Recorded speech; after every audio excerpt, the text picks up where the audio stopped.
Mitä Pelataan podcast. My favorite games of all time that I own, 2020 edition. Part 3, places 81 to 73.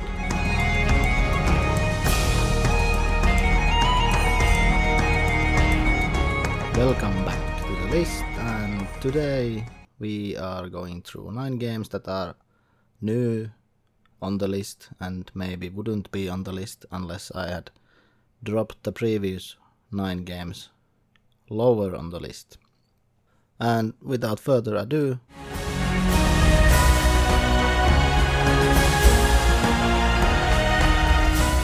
number 81 is a game by Rainer Knizia, and it's originally from 1995, but I saw Matthew Jude praise this game and I thought that okay, I'll have a look at it because it wasn't really expensive and it's a card game, just cards.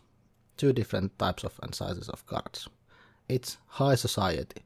The edition from 2018 from Osprey Games is really nice looking and the quality is good. And also it's a small box, so you can easily carry it with you as long as you have space for this large cards or large card size box in your wherever you carry it. It's a quite light game, but I really like the auction because you have hidden money and you bid for the cards. Some cards give you points, some cards double your points, either plus or minus. Some cards give you minus points or are some otherwise negative. And the auctions are well made so that if you bid the most, you win the card, but you lose the money. The others don't lose their money. That's for a positive card. If you bid the least for these negative cards, you get the card, but everyone else loses their money. So basically, if you're the first one to pass, you pick up the card and everyone else loses their money. What is the best idea, the small little idea in this game that it makes it really good is that everyone has the same amount of money cards, but there's only one of each number and there are skips in the numbers, so they are not 1, 2, 3, 4, 5, 6 and so on. The numbers skip from like let's say 12 to 15 and from 10 to 12. So when you bid, you have to choose a card and you don't get any refund. So you bid with the cards that you have. So you have to be very careful with the cards that you bid, because if you win the bid, you lose the cards. You don't have them anymore. Why it is important? Because the one who has least money at the end of the game is automatically out. Very Knizia style game and scoring of a game. This is one of the best fillers that there are, and I really like the game. And if you haven't tried it, you should try it. It's 25 years old, but it's still very good. Very, very good. One of the best card games also. My number 81, High Society.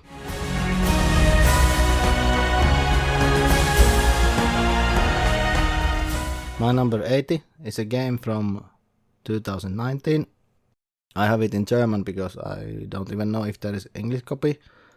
I bought it right before Essen last year, and it's from Phil Walker Harding.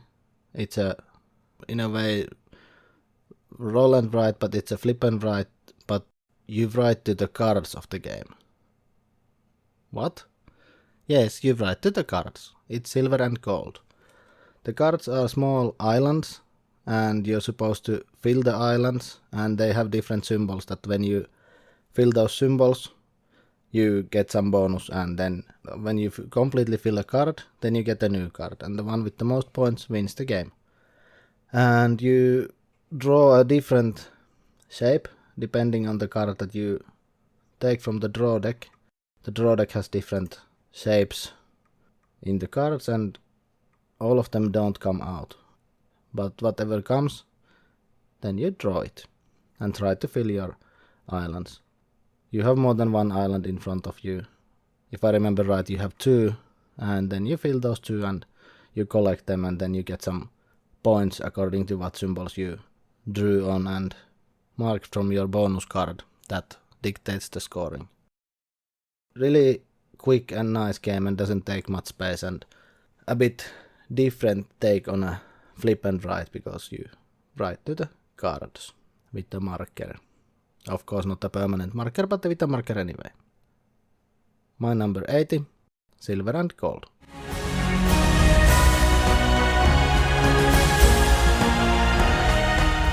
Number 79 I played first time in UK Games Expo 2019. It came out there as far as I know.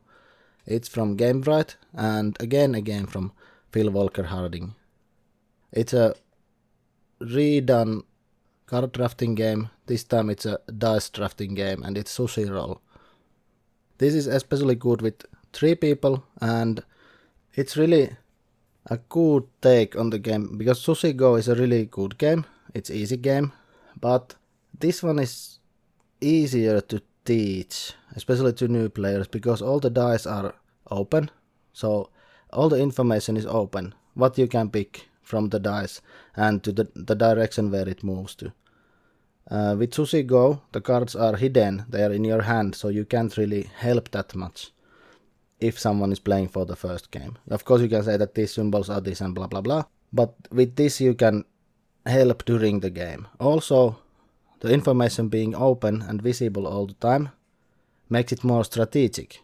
So it's basically easier to teach, but easier to teach than Sushi Go, but it's also more strategic because you see your options.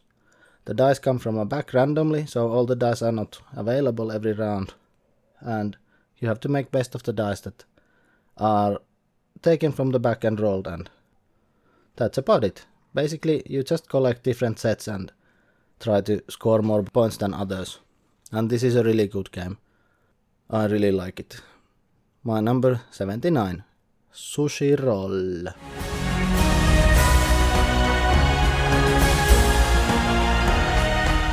My number 78 is a remake of a game from 2010 that I haven't even seen in English. I don't know if it even exists in English. Seems to exist by Rio Grande, but I haven't even seen it in English. I've only seen it in German. Never played it before. I saw this on Kickstarter and I just had to back it. It looked so good. It's by Matthias Kramer, published by Funtails, and it's Glenmore 2 Chronicles. This is a very good rondel game. Rondel in it means that you move certain number of steps forward on a circle and take a tile from there and choose what to do with the tile. Basically, if it's a landscape tile, you put it to your area. Then if it's a person, you put a marker to a board according to the placement rules on the board. And with the Chronicles, there are so many different Chronicles that come with it. I haven't tried any of the expansions. They all change the game somehow. There's a race, and then there's a long river, and then there's some outlaws, and then there's some King of the Hill things, and different styles of games. It's very interesting that this system can change into those different games, but as I said, I haven't tried them, so I don't really know how they are. I really liked it that you can play with the die. That speeds up the game if you want to. We even played a 4-player game with the die, and it was quite nice because it moved in a very quick pace. We didn't have that much time to play, and then we thought that let's try with the die, and it's really good. Everything works well. I didn't find any flaws in the game, and it's good that the tradable wares are limited in a way, and you can only perform the actions that you can do when you place your tile, and things depend on where your guys are, and you have to move the guys around, and everything works almost flawlessly together. This seems like a Stefan Feld game, but it's Matthias Kramer game. I haven't played any other games from him, I think, but this is a really good one, and if you get the chance to play it, if you didn't back it in the Kickstarter, or if you don't want to buy it, it's a bit expensive, I think, especially compared to the old small version by Ravensburger, the German one. It's also a big box. It's a huge box. I thought that it's a bit smaller, but I had some trouble finding a place from the shelf to it because I wasn't prepared for the size. But anyway, I suggest that you try it if possible, because this is a very well done game that combines different kinds of mechanisms, and it does it well. My number 78, Glenmore 2 Chronicles.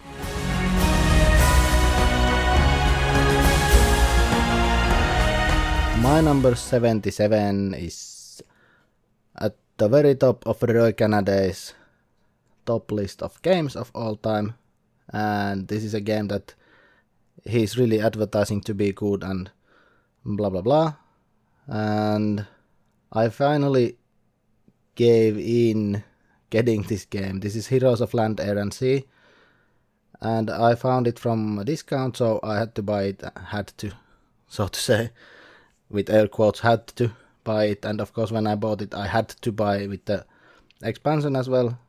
I found a very good deal. It was about half the price for both of them, so I bought both of them. The first expansion, Order and Chaos. This is a, in a way, 4X game, but it's not really a heavy 4X game. It's a Mike DeLisio, I think, says that this is like a popcorn game, if I remember right what he said about it in a Board Game Barrage podcast. But this is like very light-hearted. It's not in balance. I can say it immediately after even looking at the factions. It's not in balance. But it doesn't have to be in balance. The point of this game is that you sit, or actually stand, because the board is a bit big. It's better to stand, so you see. Sit or stand, whatever you want, with your friends. You maybe drink something like a soft drink or water or coffee or something, and then you just play and have fun and mock each other and curse at each other and tell them that how bad you're going to beat them up and such, and don't really care about the winning, because if you care about the winning, this might become very, very slow if you're trying to calculate that what should you do, when you should do, how to do this, how to maximize the points. Don't play it like this. If you play it like that, it's not worth the money or worth the time either, because it can last for hours. 4 hours means 4 hours maximum maybe, but 2 to 3 hours is very common. 3 to hours probably close to the correct. But really play it with a light mind and light heart and just see what happens, and then you may have some stories to tell about the game, but please don't play it too seriously. It's not a game meant for that. It's like a beer and pretzels game, I would say, maybe. Or this popcorn game that Mike DeLisio uses. Light-hearted fun. My number 77, Heroes of Land, Air and Sea, by Gamelin Games and designed by Scott Alms. Published in 2018. I think I forgot to say them, but here you go.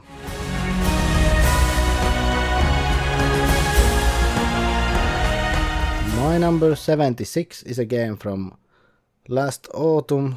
I got it from Spiel at Essen.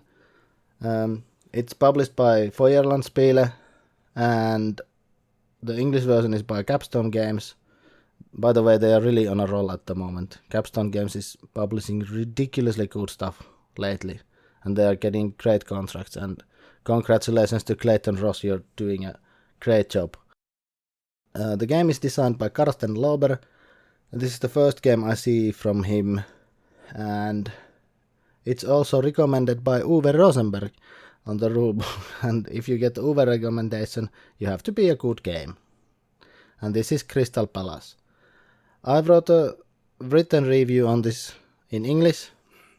It was the first written review I've written to my blog, and it might be a bit babbling or long-winded, but maybe you want to look at it so you know what I feel about the game. It's also in Board Game Geek. You can find it. My username is Zuxi, Z-U-X-I, and have a look what I feel. In any case, this is a dice placement game. You have dice and you choose their values. You don't roll the values, you choose the values. And whatever you choose, you pay that much money. And money is really tight in this game. Don't think that you have money growing on trees or something. It's not. It's really difficult to get money, so don't use dices of value 6 that much. Especially if you don't have money to do it. And don't do it in the beginning, because whatever money you have in the beginning is the most money you will have during the game. The theme is very interesting to me. It's about this World's Fair in London and on 1851, held in Crystal Palace. And there are many characters and many inventions, some from stories, some from real life, and this game has so many different mechanisms that this is not correct format to explain all about that. So like I said, go and read my review, but I really like this game, and let's see, I need more plays on this to see if it belongs on the list. But currently it's on this list at this spot. But I need to play it a few more times more to see what finally happens to it. And that's about it. Crystal Palace, my number 76.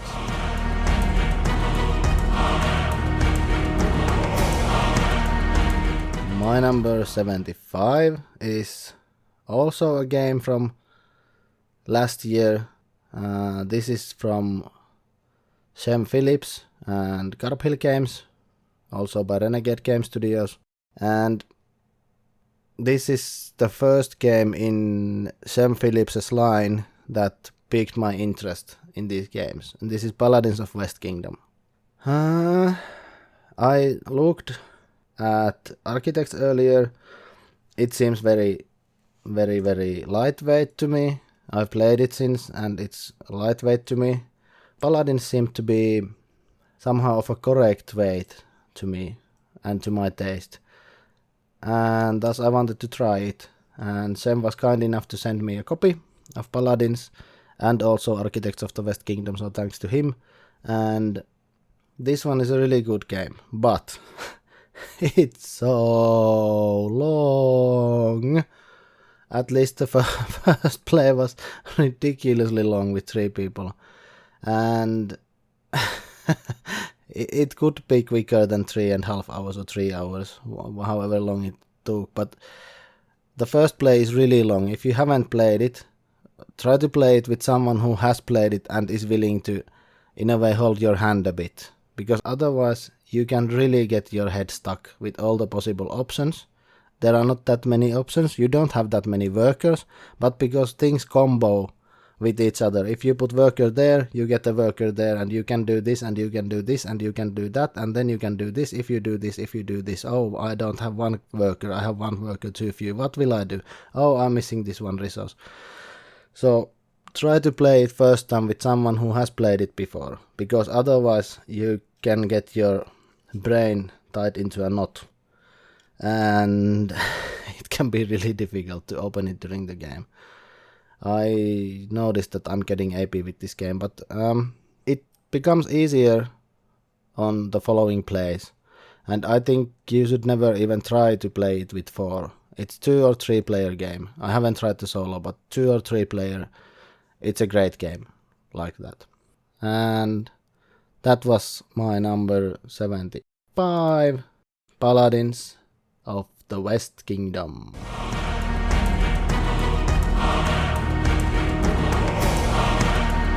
My number 74 is a game from 2017, published by Lookout Games, and Mayfair.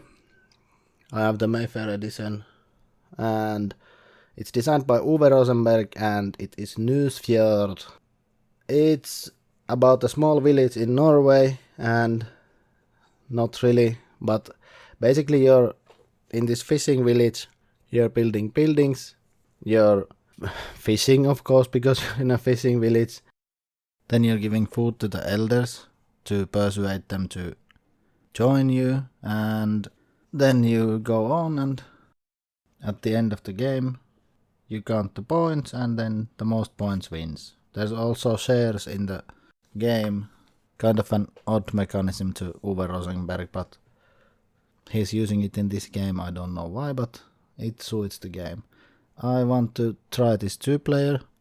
I recently ordered the expansion with the coins and the extra deck. The coins are really cool, very small metal coins, and they definitely make the game or the game's coins and money much better than the mini chips in the game that come in the box.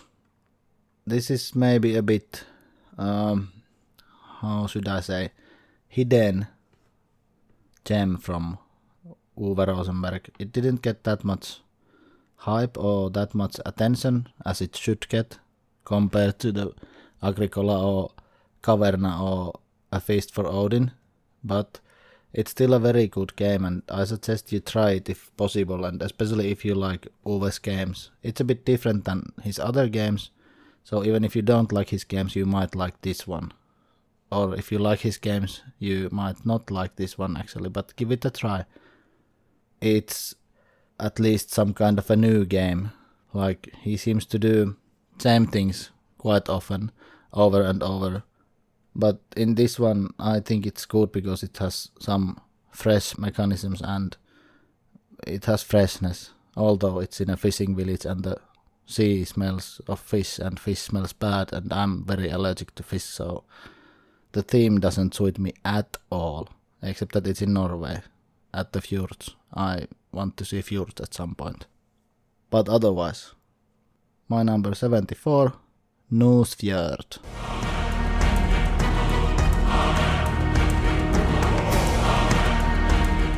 So the last game on this list, on the 73rd place, is a game from 2018, published by Eckertspiel and designed by Flaminio Brasini and Virginio Gigli, and has a very colorful and beautiful art by Chris Williams. I became interested in this game when Blueback Pinkback gave it a 6 peg rating. All of them. Was it the first one that they ever gave a rating where everyone gave it a 6? And also, I think Matthew Jude also suggested the game that it would be a good game. So I acquired it. It's Coimbra, and Coimbra was a very important city at the early times. It was capital of Portugal before Lisbon. That's about it for the theme. But this is a dice drafting game, and it has really nice components, as I earlier said about the artwork already. But also there's a nice mechanism that you draft the dice, and whenever you draft a die, you place it according to the order. If it's the highest die in a certain location, you place it to the leftmost. If it's lowest, you put it to the right, and if it's somewhere in the middle, then you put it somewhere in the middle.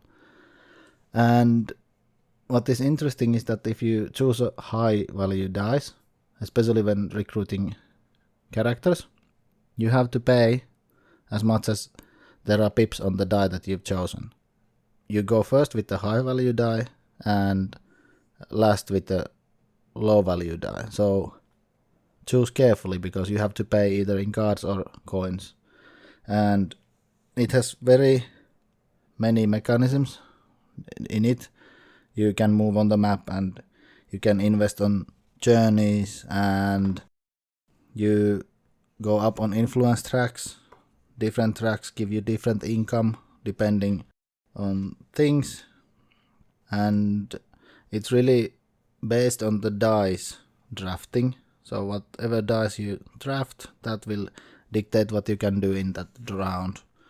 It's a bit heavier dice drafting game than some other ones that are available, but I think it's one of the best in its genre, and I want to play this again because it's been a while since I played it. I played it almost immediately when I made my list the previous time, or quite soon. It was in the beginning of 2019, so it's over a year ago, but I don't really remember all of the things in the game. I just remember that I've rated it 8.5 in Board Game Geek, and I remember that the dice drafting was very important and I liked the mechanisms. It was heavier than it looks because it's pretty and colorful, but then again, if you think about the mechanisms, it's not as heavy as the mechanisms might suggest it being. There's nothing much else to say about this. It was talked about when it came out, but I haven't heard or seen the game almost anywhere for a year almost. It came and then it somehow disappeared. It's a good game, but maybe it became stale for people. I don't know. Or maybe people who liked it really liked it and are playing it and not showing it to other people or something. But I don't know, at least here it seems that, or in my sphere of media, it doesn't seem to be popular or people are not talking about it. But people should talk about it more. It's very nice game and deserves a place on this list. And thanks to Blueback, Pinkback and Matthew Jude for suggesting this. Final game of this list on the 73rd place was Coimbra.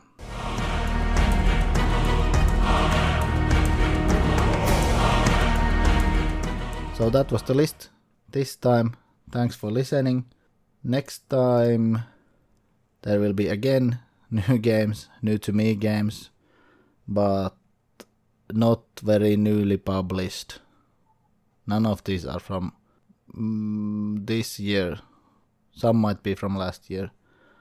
But out of the coming 9, 6 are new to me that I hadn't played earlier before the previous list. So let's see what happens. These new games become less and less as the list goes on, I think. Or maybe they stay about the same. But next time only 3 old games. One of them is a new acquisition for me that I didn't have last time when I made the list, but it was on the list of top 9 games that I don't own.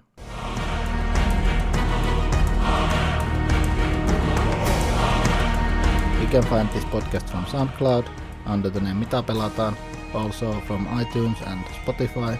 There are links in the show notes if you want to go and look at that. I can be found from Instagram and Twitter with the username Mitä Pelataan. In Facebook there's a page Mitä Pelata.